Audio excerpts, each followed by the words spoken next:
at Full Contact Fanatics. Don't forget, you can check us out every Monday night here from 8 to about 9:15, 9:30.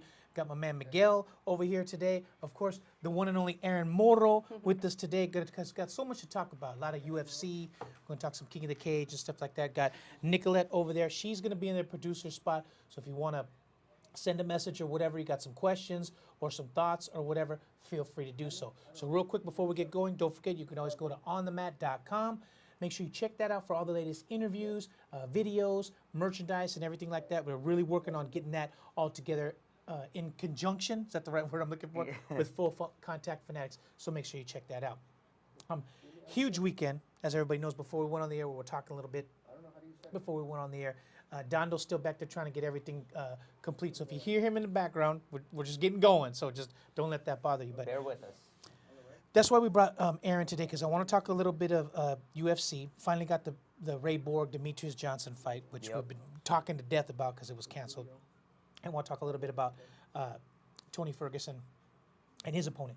But real quick, before we get into that, before we talk UFC, we went back and forth because if you remember last week, I was talking about I was going back to King of the Cage, and I had already got my credentials. Everything was ready to go. And then it had a slight mishap with my hip surgery. So it kind of got put on the back burner. But then I got called Thursday night, late at night, by Mike Lowe. And he said, man, if you can go, I really need you. Let's go ahead and do it.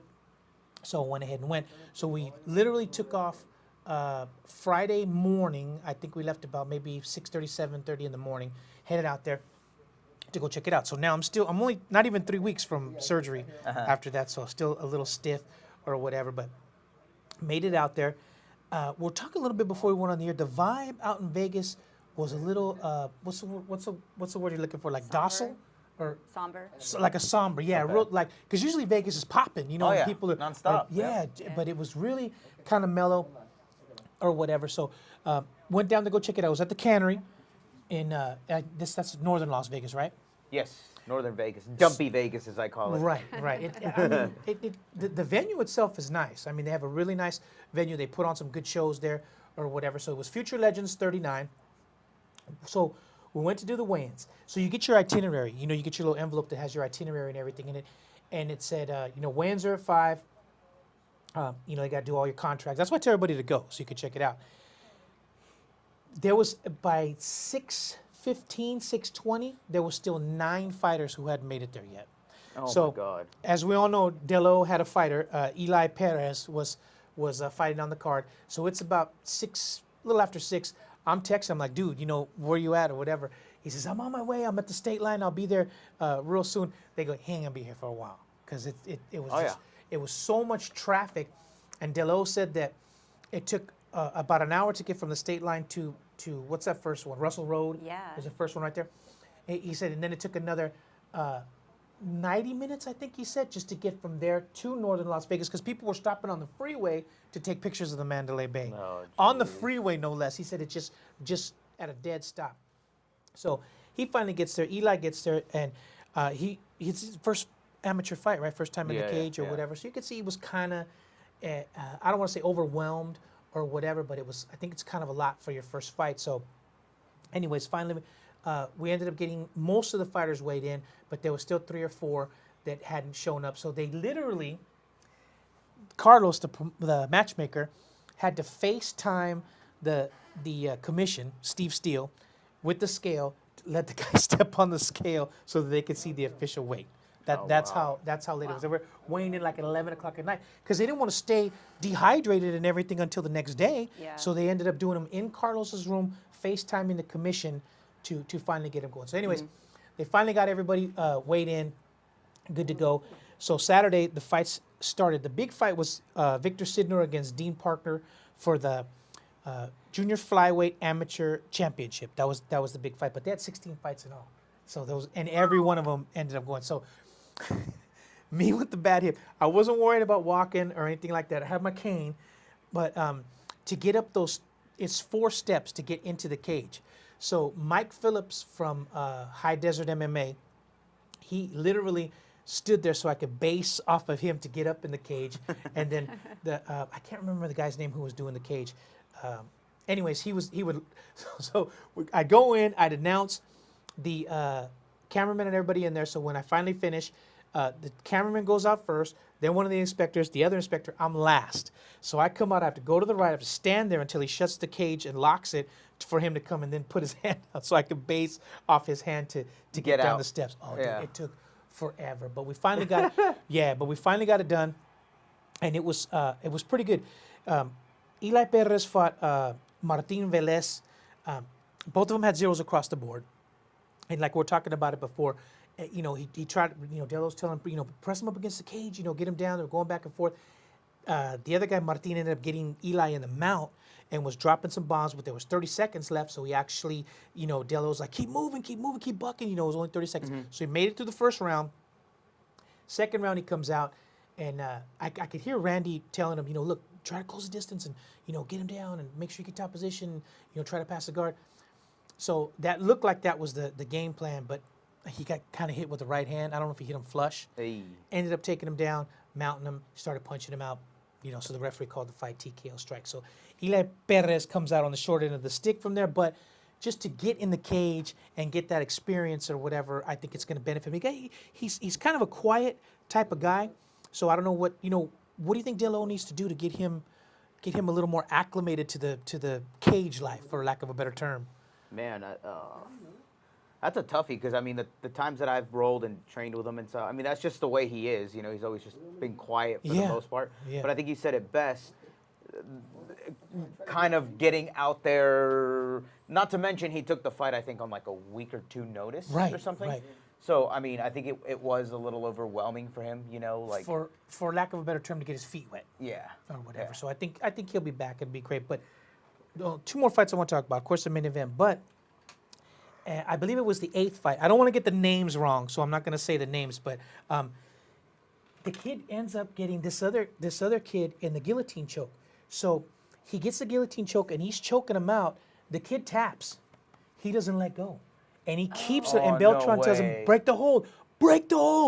3 times, break the hold. Literally clotheslines. Literally just wham, and pulls him off the kid. The kid goes out. So I thought he tapped. I thought he was out. It was done. I put, guillotine choke or whatever. Beltran comes up to me and he says, I'm disqualifying this kid. I was just going to say. He's done. So the other kid wins by disqualification. So that was the first time I've ever, seen that happen or whatever. But it was legit. He held that kid for quite some time because you can mess around and kill somebody. Yeah. So anyways, Mike Beltran, and after... because I didn't kind of know what was going on. I thought he just tapped and the fight was over. But I could hear Beltran in the kid's face going, what the hell is wrong with you? I told you to release the hold 3 times. You wouldn't release it. I'm sorry I had to get crazy with you, but I had to get you off of him. And he's telling the coaches, and the coaches, everybody's arguing. Oh, no, So did the kid actually go out from he was out. But he tapped, right? He tapped. He didn't release the hold. And then you could tell when they're... like their muscles relax and they just kind of, and they're out. Yeah. And he still had the hold on. Oh, so what a little shit. He took him off. Beltran reversed the decision. He came up to me and said, look, he held that on way too long, told the commission, that's it. I'm disqualifying this kid. Yeah. So he disqualified. That's the first time I've He's ever... such a good ref. Yeah, Beltran that's the first time I've legit. ever seen that happen. So, of course, the crowd goes Booing nuts. or whatever. Yeah, and anyways, after it was over, I was walking to my room, and I guess 3 or 4 of his friends were like maybe 6 or 8 rooms before me, and they see me. And they're like, oh, dude, that was BS. And you know what? And I'm like, well, first of all, it wasn't me. Yeah. I go, I just announced it. Beltran's the one who reversed the decision or whatever. Yeah, but where we come from, blah. And I'm like, oh, my God. So finally he, after about 10 minutes, his girlfriend comes out. Her friend has a big bottle of Jägermeister in her hand. No. And she's telling me, oh, that was wrong. And, why did we do this? And I'm like, you know what? You can appeal the decision if you want to. It's completely up to you. But you have to go down and talk to the commission. And I just announced it. I don't do anything. And I'm trying my hardest to get away. But so finally, they go, okay. I go, you know what? They're both down there right now. You should go talk to them now before, it's fresh. Yeah, you're right. And they took off. So with the cane and everything, man, I shot down that hallway and got out of there. So that was the first time I've ever seen it. I totally justified. That's ridiculous, to keeping that hold on that long or whatever. So big ups to Mike Beltran for taking the initiative on that. Now, Are either one of you familiar with Victor Sidnor or Dean Parker? They're amateurs. One comes from, I think Dean Parker comes from, what's the guy's name? William Sariapi or? Oh yeah, Sariapi. Yeah, he comes from his camp, Dean Parker. Okay. Stud wrestler. I mean, the kid's got game, man. I've seen him. Matter of fact, I called a couple of his fights. Really good wrestler. But Victor Sidnor, and it was funny because we were talking about it before, and we said, Dean Parker's a stud wrestler, but if Victor hits him, he's going to go out. That dude's got a lot of power. So the fight, starts and everything, and of course, Dean goes to take him down after a couple of punches, gets him down, and just fell perfectly into the triangle. Oh. I mean, it was just like it was meant to be. So, once they locked that foot, as soon as I saw the arm go across, I said, oh my God, he is done. And then we were talking about this before we went on the air. It's funny because it's kind of the same thing. You get caught in that triangle, your first instinct is to punch. And so you punch and punch, and then you go, and he tapped. He tapped, Victor lets go, the place goes nuts, and I just see Dean get up and go, oh, and just throw the F-bomb or whatever. So after the fight, he says, hey, Dean tells him, hey, you got to give me a rematch or whatever. And then he says, no problem, man, I'll give you the rematch. But then I heard him say, I gave you 5 pounds. And I went, wait a minute, dude. I don't know what, because neither one of them weighed in that night. I guess they weighed in later. I don't know if they. So he was already 5 pounds over, maybe. I guess that's what he was saying. I know. Huh. Well, when I got the papers, I think it said 127 for Dean, and I think it said 128 for Victor. So they were at catchweight? I can't remember for sure, but it was for the belt. So I guess the still commission let him fight said, for the belt. I think they told Dean, hey, do you still want to take the fight? He said, yeah, absolutely. I mean, it's a title fight. I don't want to lose that. So I guess Victor was a little bit over, but they said, yeah, rematch for sure. We'll make sure it's good to go. So he wins the belt. Rightly deserved. I mean, he fell right. Victor trains with the Marcelo Mafra or whatever. Oh, yeah, okay. So the jiu-jitsu was there. And it seems like, man, that jiu-jitsu gets you to the promised land. I mean, no matter how good you are on the feet or whatever, if you don't know what you're doing, especially if you're on the bottom, you know what I mean? It's very, what's the word I'm looking for? It would behoove you to have your jiu-jitsu skills, in order. Yeah. And there was a proof of it right there. I thought for sure Dean was going to drag him into deep waters and try to, use his wrestling, get on top, maybe grind him out. Exactly. Pass the guard and maybe throw a few elbows or whatever. Well, I think you could throw elbows in amateur, right? I think it's no elbows. No elbows and no knees to the head. Yeah. You can knee to the body or whatever. But anyways, great victory for him. Nicolette, Victor said he was going to type in. Did he type in anything at all? No, I don't see him yet. If you want to pass me your phone, I can do it for you. But Michael Belair is in the chat room. I thought I gave you my phone. And Jessica Perez. If you could pass that to Nicolette over there. Victor, if you're listening, man, go ahead and type in. Let us know what happened or whatever on that. So yes, Victor, let us know what happened. Anyways, great night of fights. I was so happy to be back in the saddle calling the fights. It sucked because, when you're 2 weeks from hip surgery, it's kind of rough to get in and out of that cage. Yep. Well, plus I'm fat, so, it's bad enough as it is with the messed up. Well, at least you got in there. Yeah, with the messed up hip. But big ups to the guys that helped me. Everybody was, even the commission, because I'm on this side, right where the cage opens, and the timekeeper and everybody were on the other side. Yeah. So the first time I had to it took me an hour to get around the cage, get the time, and come back. So they finally said, look, dude, we're going to give you a runner. He'll just bring the times to you. So it made it a lot easier. He just gave me the times. I go up there, announce the time. See, like we found out the week of, or this past week that he was going to fight. Yeah. And then when you had mentioned to us last Monday, hey, I'm doing the announcing, so we're like, first of all, it was up in the air, okay, it's super last minute, are we going to be able to make it out there? We're like, okay, if Favi's going to do it, all right. But then when you had told us, like, hey, I think I'm out, I messed myself up, we're like, all right, well, you know what, screw it, short on, funds or whatever. And not to mention, like you said, Vegas was, I don't know, it was weird. It was totally different vibe. But do some of you guys actually drive up there for the fights and come home the same day? Just do a turnaround? No, I think or do you just go A to a room? Last time, to a room. Oh yeah, that's the way to do it. I'll sleep in the car. I don't care. Yeah, they're famous. Well, what about you, Aaron? Would you do that? Would you just go to see the fights and make a turnaround, or do you stay overnight? No, I mean, I like to fly. I don't want to drive anymore. Listen over here. How much? Excuse me, Yeah. money bags. Well, it's not too expensive to fly up there now, right? No, it's not too bad. I mean, I think it was like maybe 150 last time. One. If you would have said like $20. Yeah, I was gonna say, well, 53, maybe 120 round trip. I But then just can't do a turnaround. So do you though. Uber it to the thing, or do you get a taxi, or do you get a rental car? Or what Well, do you do? for the UFC, I stay at New York, because it's right there by T-Mobile. Oh, okay. Yeah. That's So kind I of just walk there. That's kind of what sucks is that it's at the T-Mobile Arena, because before, especially, I mean, I don't know what's going to happen now, but when it was at the Mandalay, we used to get a lot of interviews there, because once the guys weigh in, they go to sleep. They eat and they go get some rest. So a lot of guys who come with them are just out and about, hanging around the Mandalay, just, whatever, if they want to gamble or just out there talking and stuff like that. So we used to get a lot. We didn't have to pay for parking. I haven't really seen it though. Even before that, I noticed, or at the Mandalay in a while. Right. Well, Because it was mostly at the MGM. Wasn't yeah, it? even when it was at the MGM. Okay, I mean, you okay. could still park there before, when it was free, and then go in. And they'd all be hanging out. They'd just be hanging out after the guys weigh in and stuff like that. So we get a lot of people. But now at the T-Mobile, now do they stay at Palace Station? Isn't the Fertitta Brothers own Palace Station? And they stay there, the who? fighters. I don't know where they're staying at, but We bring Erin for these things. She has nothing for us. I don't know. I catch them outside, man. Yeah, you that's know. what we do. So I mean, Because I know the Fertitta Brothers own the Palace. I believe it's a Palace Station. So I know when the Ultimate Fighter comes in, they bring a lot of people and let them stay there for that. But then I don't know about now at the I mean, I don't know T-Mobile. if they're staying at Palace Station anymore, because Fertittas aren't really. The they casino own like moguls a that- little percentage of UFC still, but Yeah. I don't think they own Palace Station anymore. I think they got rid of those casinos, as a matter of fact. I think so. Yeah, I think Yeah. you're right. If Wow. anything, I'm pretty sure they still put them up at like maybe the MGM.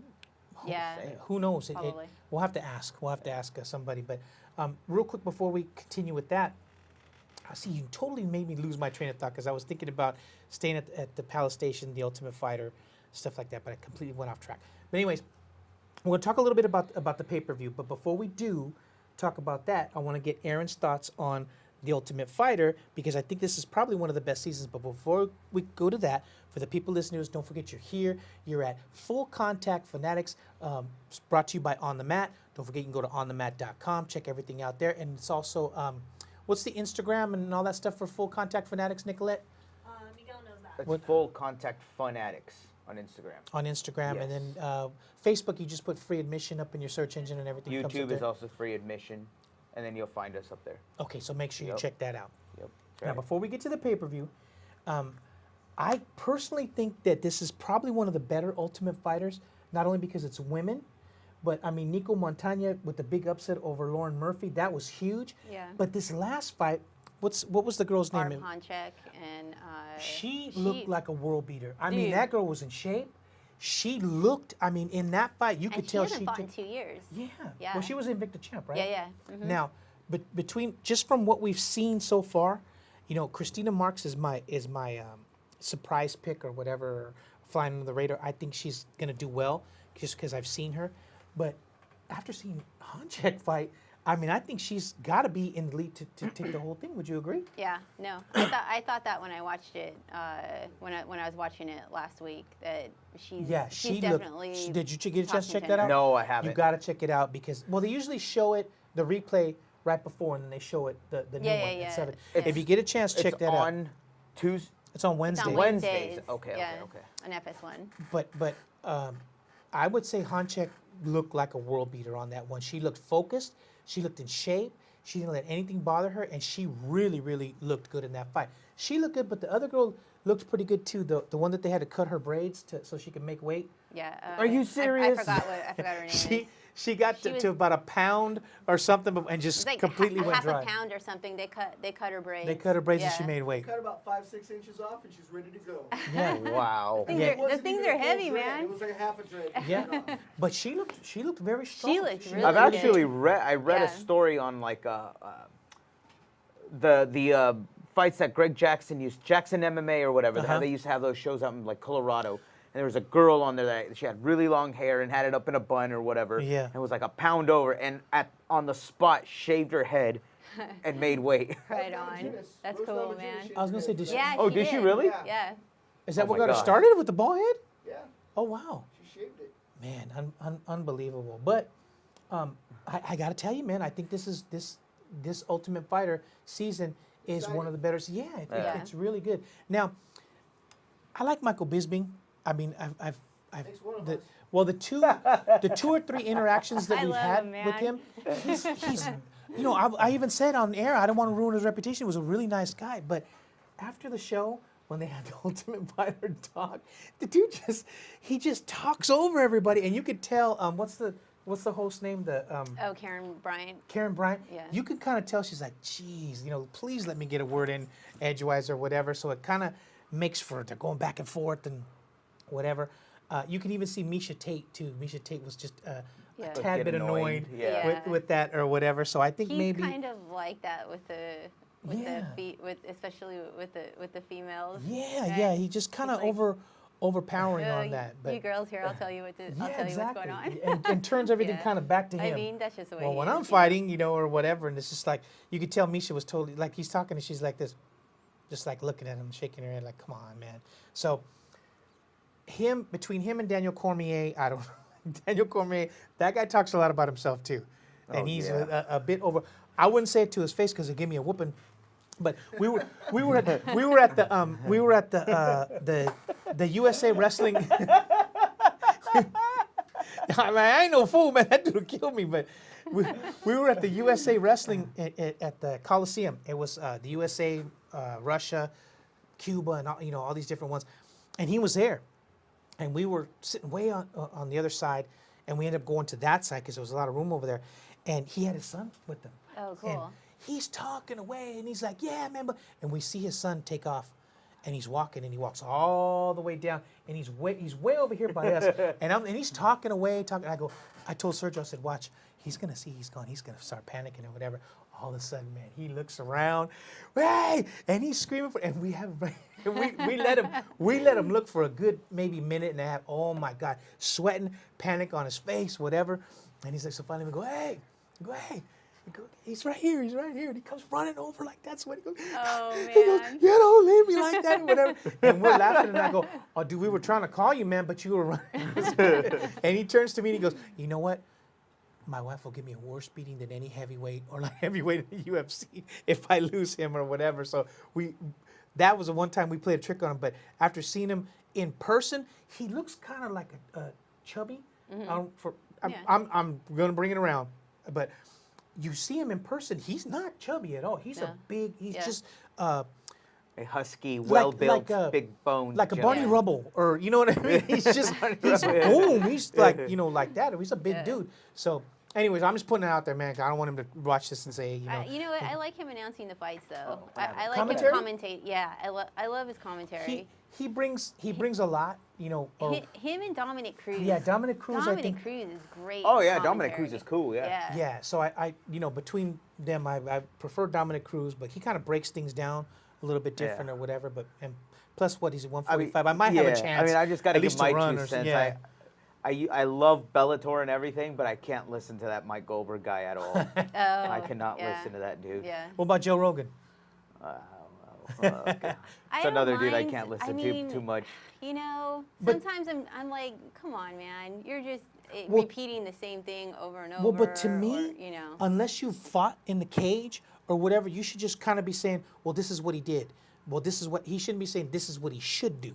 Yeah. You know what I mean? Because you Yeah. can't really, you know, say, well, he should be doing this. You can't really. You should just. I like it when Cruz is with him because Cruz will put him in Yeah, check. he will. Yeah. And be like, dude, you don't know, you That's don't know cool, what the hell yeah. you're talking about, Exactly. man. Yeah. Exactly. So, but hey, man, I got to be honest. There's a few times when Joe Rogan and Goldberg were doing the fights that I've changed to the Spanish commentary, just because it was just so much, rah, rah, you know, just like my bark. So I God. switched to the Spanish commentary, Yeah. which was a little bit more mellow. So I mean, it happens. But hey, yeah, they're not as they're really. You would think they would be. You would think they'd be more, you know, animated, but they're not. It's a little more, you know, breaking it down, and it's pretty cool. Yeah, check it out sometime. Absolutely. But anyways, so that just remains to be seen as far as, you know, commentators. I'm just jealous. I mean, I got to be honest.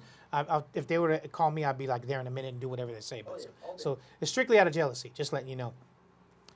So anyways, the UFC pay-per-view. I didn't actually get to see it because I was actually in Vegas doing King of the Cage. You were right down the street. Yeah, and you would think it would be. I mean, it wasn't as packed as I thought. I mean, just going down and during that day, there's always a lot of people hanging around and stuff like that. It just wasn't there. It just, I don't know. Vegas is the fight capital of the world. I don't know if this might bring it to a different, to a different level or something. Which it would suck because it's nobody's fault. But it just seemed. You think we can get past this? Oh yeah, definitely. What do you think? I was glad that they kept the fights going. Yeah. As far as UFC, like Dana White made a pretty big deal about it. Right. He. Well, they had some UFC Vegas Strong shirts or whatever. All the proceeds. I didn't find them. I went to Walgreens and I didn't see nothing. So I don't know what was going on. Maybe they have a deal with Walgreens. I went to Big Lots. Yeah. I didn't go to T-Mobile there, but I see anything in Walgreens. But I figure if. Sorry. Go ahead. I think that. I don't know. We're Well, Americans. We're not. We're not well, gonna stay away from. Yeah, We're in gonna the stay away from our opinion of cities. Erin Moro herself, what do you think would be the best fight card to really bring the people back and really bring it up to the forefront again and make them, I don't want to say forget because nobody's going to forget, but just kind of. In my opinion, can I throw? Go for it. Sorry. Go for it. Okay. And I know this is gonna sound stupid. You bring the Korean dictator and you put him up against Agent Orange. The guy and with the you nice- have them scrap. The guy with the nice Yes, haircut? Yes, that guy. That is a funky as haircut. How can you think that looks good? Both of them have a funky haircut. Well, yeah. Fuck. But, Anyways, I'm not gonna get into that. But anyways, that would be a killer fight. well, what do you think? Actually, and I hate. I don't know. You'd have to throw right now since they're superstar. If it's UFC, then you got to throw McGregor in there. You have to throw. I would Conor fight actually. in there. I was gonna say you would have to make the Nate Diaz McGregor thing. Maybe, yeah. I think so. You might have to maybe that trilogy, or Yeah, I mean, that's a good honestly, pick. any card you put McGregor on right now, they're going to make money, and people are going to show up, especially the Irish. Man, they'll show up. Yeah, they'll come. You know? They'll make the trip up there. But before we get into talking about it, do you think it would be better for Nate Diaz or would be better for Ferguson? No, I want Ferguson. I mean, Oh, you mean for them to come to back? go against Conor for that big fight? Diaz.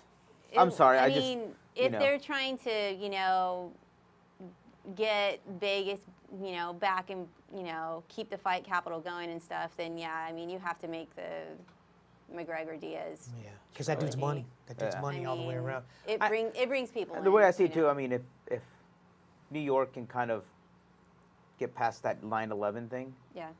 Oh, I mean, yeah. now they're back to just being yeah, douchey New Yorkers. It might so- take a while. Yeah, It might take a while, but yeah. it'll But I think Vegas can, it'll eventually get there. But we're talking a little bit before we went on the air. Bobby Green against Lando Venata ended up in a draw. But from what Aaron was telling us, killer fight. Yeah, that they were going at it, they were swinging. But when you have Bobby Green, you're gonna get that. I'm not too familiar with Lando Venata, but Well, Lando Venata dropped him like what, a few times? He did, and then what happened? This is where it might not have been a draw. Was Venata dropped him, and you could tell. I mean, he knew it, but he threw a knee at him while he was on the ground. Oh, and yeah. So I forgot who the ref was. I think it was Big John. Took point away, but the rest of the. Hey, I'm happy with it being a draw. It was a cool. great Yeah. fight. well, because not only that was it, but somebody who you guys are familiar with, Benil Dariush. Yeah. He Yeah. drew with Benil- Evan Dunham. But yeah, that On was that another fight. draw, yeah. yeah, So I mean, they were great fights. Yeah. I mean, it's very rare that you get a draw, but to Yeah. have two draws Yeah. in one show, between you two guys with these two fights, with the judges, the way they're always under such scrutiny or whatever, were they both justified? yes. You I think so. Absolutely. I think so. Yeah, Really? totally. I think so. Yeah, I was happy with the draws. Even the fighters. And were both of happy them, with yeah. it. I didn't, yeah. Well, then why do you think we don't have more? I mean, it's weird because now you could score a 10-8 round, right? Mm-hmm.